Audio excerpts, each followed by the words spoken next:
I expected to see a pretty good performance from Kentucky basketball tonight, but I didn't expect it to be quite this good.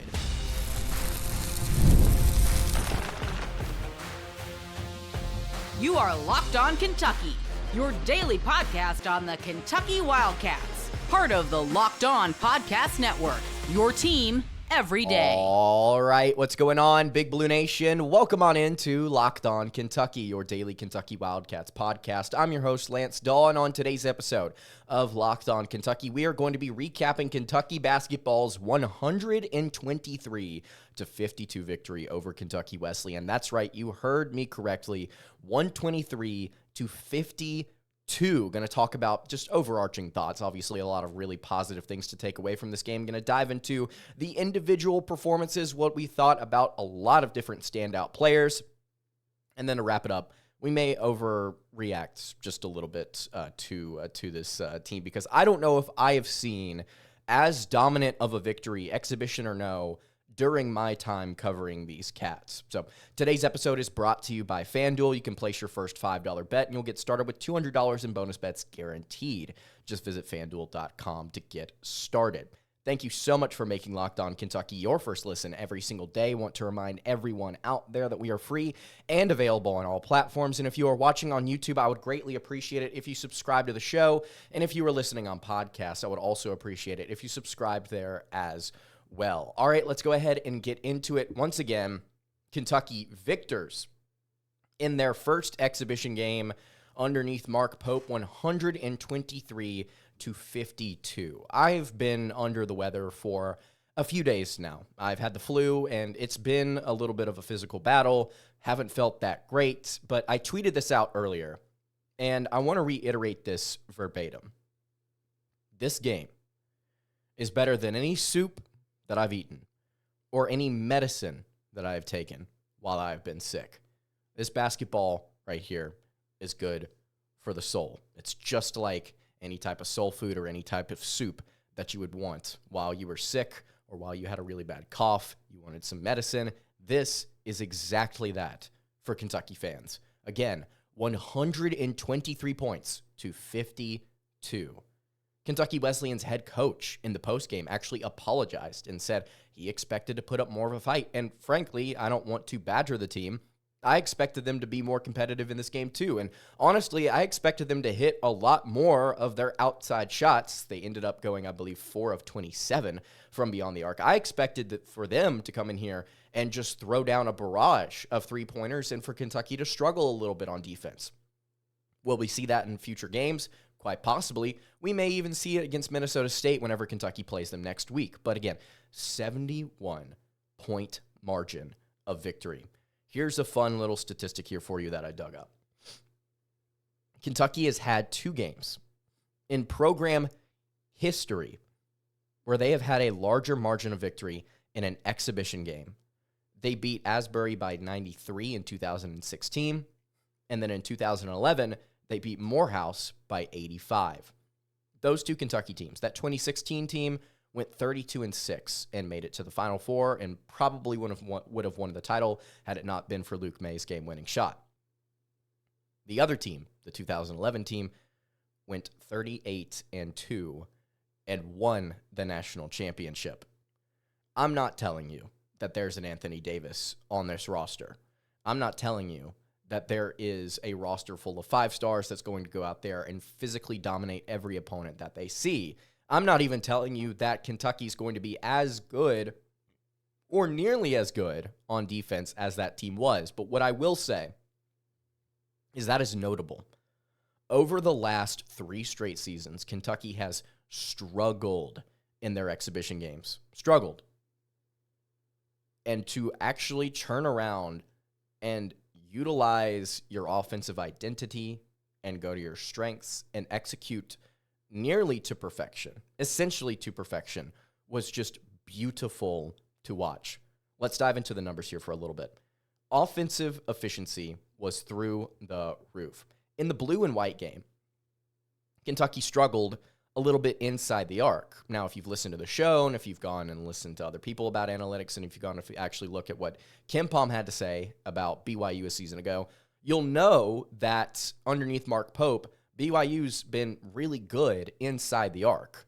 They've been a good three-point shooting team, but they've been excellent inside of the arc because of how much attention the three-point shot draws. You saw Kentucky in this game shoot 63.2% from the floor. From the floor. Excellent numbers here from the Cats. As a team, you've heard Kentucky discuss about what they want to do outside of the arc. They want to shoot 35 threes a game. They want to get shots up. They want to play with pace up and down the court. Kentucky shot 42 threes in this game. They made 21 of them. 21 of 42. That is 50% clean. They shot 59.1% from beyond the arc in the second half. 13 of 22.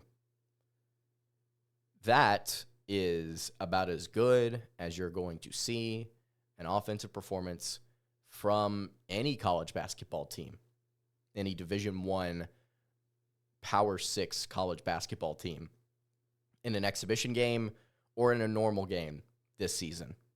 I don't know if you're going to be able to find something better than that. And I know that, again, it's kind of dramatic. It's kind of overstating it a little bit, but you've seen Kentucky teams, like really good Kentucky teams in the past, go out there and slaughter opponents like this. And then you've seen them go on to do great things. The offensive efficiency, the three-point shooting, and the two-point shooting was out of this world. On top of all of this, Kentucky's offense spread the ball around, unlike anything that, again, I've seen while covering this team. They had 32 assists in this game. And you may say, Lance, it's just an exhibition. It's just a D2 opponent. I want to remind you guys, I believe it was Miles College that Kentucky beat in an exhibition a year or two ago, 56 to 38. It was like 26-18 at the half, okay? This team can stoop to insanely low levels. And yet they come out and had 32 assists. To how many turnovers? Ladies and gentlemen, if you did not see on the box score, or you did not see the stats throughout this game that they kept flashing up on the screen, take a moment and guess how many turnovers Kentucky had. That would be 5. 5 turnovers to 32 assists. That's good against anyone. I do not care what anyone would have to say negatively to combat that. There's nothing that can change my mind. This was insane. Let's dive into the player performances. Let's talk about the positives from the individuals here in just a second. Before I do that, though, I want to tell you guys about our friends over at LinkedIn Jobs. LinkedIn is not just another job board. They help you hire professionals you can't find anywhere else, even those who aren't actively searching for a new job, but might be open to the perfect role. In a given month, over 70% of LinkedIn users don't visit other leading job sites. So if you're not looking on LinkedIn, you're simply looking in the wrong place, because when you're hiring for your small business, you want to find quality candidates that are right for the role. And again, that's why you have to check out LinkedIn Jobs. Over on LinkedIn, 86% of small businesses get a qualified candidate within 24 hours of posting. You can hire professionals like a professional over on LinkedIn. You can post your job for free at linkedin.com/lockedoncollege. That is linkedin.com/lockedoncollege to post your job for free today. Terms and conditions apply. All right, continuing along here on the Wednesday edition of Locked On Kentucky. Lance Dawe hanging out here with you. I really appreciate you guys checking out the show today. Again, if you have not subscribed to the YouTube channel or the podcast feed, I would greatly appreciate it if you did so. If you want to join the Locked On Kentucky Discord, a place for all of us to chat before, during, and after Kentucky basketball games, you can check out the link in the description. It's free, just a place for all of us in Big Blue Nation to talk about the games. And, of course, we got an awesome one on hand here, recapping Kentucky basketball's 123-52 win over Kentucky Wesleyan. Let's dive into the player highlight. I know a lot is going to get made about how individual players played that did more than score points in this game. And as it should be, right? But I want to draw attention first to the leading scorer in this game because of how he did it. And that was Jaxson Robinson, scoring 19 points on 7 of 12 shooting 5 of 9 from 3. He was 5 of 8 before like a transition 3 that didn't go down. He had 3 rebounds, 0 assists in 23 minutes of play. Again, 19 points in just 23 minutes. And it was pretty quiet. Dare I say, a quiet 19 points for Robinson. This is kind of how Antonio Reeves did it last year. You would see him in transition, knock down buckets, but there would be more flashy highlights from other individuals who were making plays themselves. And somebody like Robinson would get lost in the fold, I think, in terms of highlights and wow factor, but he ends up either leading the team in scoring or getting very close in doing so. 3 after 3 after 3 after 3. He is the embodiment of what this Kentucky team wants to do on offense. They want to run up and down the court. They want to look for an efficient shot. They want to take it as quickly as possible. Robinson was extremely confident. There are going to be games where he struggles, where he's not as efficient, but you get to see performances, I think, every other night like this from him, and it's really refreshing and exciting to see. This is an NBA prospect, at least in my opinion. The second player I want to highlight, somebody that did a lot more than score, and that is Lamont Butler. I've actually got to go over to the home stats to actually see all of the statistics where he made an impact. Brace yourself. In, 25 minutes of play, Lamont Butler had 11 points while shooting 5 of 8 from the floor. He was just 1 of 4 from 3, but that's okay. He was 5 of 8 from the floor, which is efficient. To go along with those 11 points, he had 6 rebounds, 6 assists, no turnovers, 2 blocks, and 6 steals. That's right, 11, 6, 6, 2, and 6. You get that type of production out of Lamont Butler, you're going to be winning a lot of games. He was a menace whenever Wesleyan wanted to inbound and bring the ball up. He was picking pockets. He was running in transition. He was doing everything you want somebody that is heralded as one of the best defensive guards in the country to be doing, just dominating on that end of the floor against a Division II opponent. I love what Lamont Butler brings to the table, and I know that Kirk Risa, who's still dealing with that hamstring injury, I know that he is going to step out, and he's going to have some really awesome plays for Kentucky as well. But the Wildcats have that position in good hands with Butler playing as well as he is to start the season, before starting the season, I should say. Another player here that was also literally all over the stat sheet. Otega Oweh, who was another player that just went ballistic in terms of efficiency. He had 18 points on 7 of 9 shooting. He was 2 of 2 from 3. He had 5 rebounds, 3 assists, and 1 steal. He had a plus-minus box score of plus 35. That was third best on the team. Lamont Butler and Jaxson Robinson had plus 46. Ainsley Almanor also had plus 39. We'll get to him later on in the show. just dominance, just complete and total dominance. Your 2 lead guards in Lamont Butler and Otega Oweh combining for nearly 30 while also shooting very well from the floor, combining for 11 rebounds, 9 assists, 2 turnovers, 2 blocks, and 7 steals. I would say that's pretty good, especially considering your front court is going to be doing a lot of scoring themselves this season. Just beautiful basketball from everybody. Oweh was physical, man. Just driving into the lane and just being a mismatch problem. I expect him to do similar things against better opponents later this season. All right, we got 4 more players I want to highlight here. Before we dive into that, though, I want to tell you guys about our friends over at FanDuel. Can you imagine going literally anywhere else to go lay down some lines except for FanDuel, America's #1 sportsbook? NFL fans, you can continue your season with a big return over on FanDuel. When you get a hunch in the middle of a game, you can check out the latest stats. You can view live play-by-play and so much more on the same page where you place your bets. You can get started with $200 in bonus bets guaranteed when you place your first $5 bet. Really awesome stuff. Again, get started with $200 in bonus bets guaranteed when you place your first $5 bet. That is all over at FanDuel.com, America's #1 sportsbook. All right, wrapping up the Wednesday edition, late Wednesday edition of Locked On Kentucky. I appreciate you guys tuning in today. Those of you who are live in the comments, let me know what you think about the game. Subscribe, by the way, if you're new to the channel, and do not forget to like the video. I would greatly appreciate it if you guys did all of that. Let me know what you're thinking about this game. If you are listening to this on podcast, at Locked On UK on Twitter is where you can find me, or you can find me in the Locked On Kentucky Discord. Link to that is in the description. Okay, we got 4 more players here to highlight in Kentucky's 123-52 win. It does not feel like it's real. By the way, random stat that I just saw on my screen, 39 fast break points. 39 of them. 16 second chance points. You had 20 points off of turnovers. You had 53 of your 123 points from the bench. And we're going to discuss some players that came off the bench here in just a minute. But let's continue with another starter in Amari Williams. Amari Williams, in terms of all-around performance, he was good. He was good. 12 points, 5 of 6 shooting. He had 5 rebounds. He had a block and just 20 minutes of play.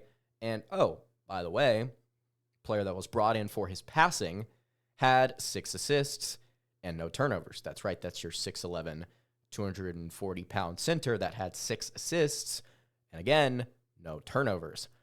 There's been a lot of hype around these individuals and kind of like what they'd bring to the table. Like, oh, Jaxson Robinson's a great scorer, and oh, Lamont Butler's a great defender, and Kobe Brea's a great shooter. We'll get to him in a second. But Amari Williams, another guy that's like, oh, he was brought in for his passing. But will he actually be a legitimate passer in this offense? Of course, I don't think he's going to get 6 assists tonight, but he's probably going to be first or second on this team in assist rate. That would be my assumption this season. It's legit. It is legitimate. Inside out, looking inside. It is just beautiful, beautiful basketball what Pope has constructed here with the Wildcats. Obviously, again, there are going to be games where the machine does not look as well oiled as it was tonight. There are going to be games where Kentucky kind of has long cold spurts. They're going to kind of sputter out here. They're going to bog down at times, and that's okay. But, and this is something I wrote in my notes at the top, Kentucky won't always be this hot, but they're still going to be pretty hot. I mean, they've got so many different options that they can throw at you, and none of them may be elite, crazy elite high tier. But how do you guard this? If you've got 7 or 8 guys that are clicking from beyond the arc, you had somebody like, well, actually, we'll get to him in a little bit, but you had Jaxson Robinson shooting well, Otega Oweh, you had Kobe Brea, Trent Noah, you had Ainsley Almanor. Like, you've got so many different guys that are in and out of the starting lineup that are going to cause you problems. How do you deal with it? The rotations in this game were very interesting. We may dive into that later on this week. But Amari Williams, another piece that fits really well into this system.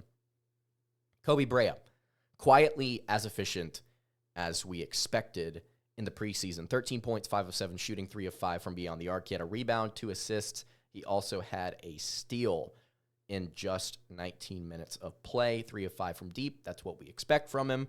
And maybe he does need to stay around that volume to keep that efficiency. Who knows? We'll have to determine that by a larger game sample size. Ainsley Almanor, loudly efficient, as I expected. Ainsley was a big-time scorer at FDU. He comes off the bench in this game, plays 20 minutes. He had 4 rebounds, 2 assists. He had a block, a steal, but he had 15 points on 5 of 7 shooting. All of those shots coming from beyond the arc. 5 of 7 from downtown. You love to see it. You love to see it. You love to see it. I said, before even the blue and white game, hey, Ainsley Almanor is going to be a guy that can come off the bench and give you somewhere between 6 to 12 points and shoot pretty decently on a consistent rate because he fits his role so well. Yet another piece where you go, how do you guard that? And oh, by the way, you've got a sharpshooter coming off the bench in Trent Noah. If you give him 9 to 10 minutes a game, how are you going to stop him if he's on fire? Because he was on fire in this contest. 12 points, 4 of 5 from the floor, all 5 of those shots coming from deep. He was 4 of 5 again from beyond the arc, 2 assists, a rebound in just 9 minutes of play. Aggressive. I love it. I love it. I love it. I love the confidence from these freshmen, man. They look so good. So much potential here. Everybody wanted to give Mark Pope a hard time for his recruiting in the limited time that he had this offseason. First of all, he put together an entire roster from the transfer portal. Second of all, he got a top 35 prospect from the 2022 class. He got a couple of top 100 players from this year's class. This is a good freshman core, trio, I should say. They will be good for years to come, as long as they don't transfer, knock on wood. Trent Noah won't be shooting 4 or 5 every single game, but he will provide value, especially in future seasons. Just a really solid all-around performance from Kentucky basketball tonight. Love what I saw. There is nothing negative I can say other than I expected Wesleyan to score more. I genuinely did. I expected them to score more points. They had some open looks, couldn't knock them down. Do we see Minnesota State maybe take advantage of that in the future exhibition game? We'll talk about it on a future episode of Locked On Kentucky. But that's going to do it for today's episode. You can follow the show on Twitter at Locked On UK. You can follow me on Twitter at @LanceDawe_, and follow the show over on Instagram. That is at Kentucky Podcast. Any questions, comments, concerns, you can leave those in the YouTube comments below. Hit me on the socials. I will see you all tomorrow for another episode of Locked On Kentucky. Hope you guys have a great rest of your day, and God bless.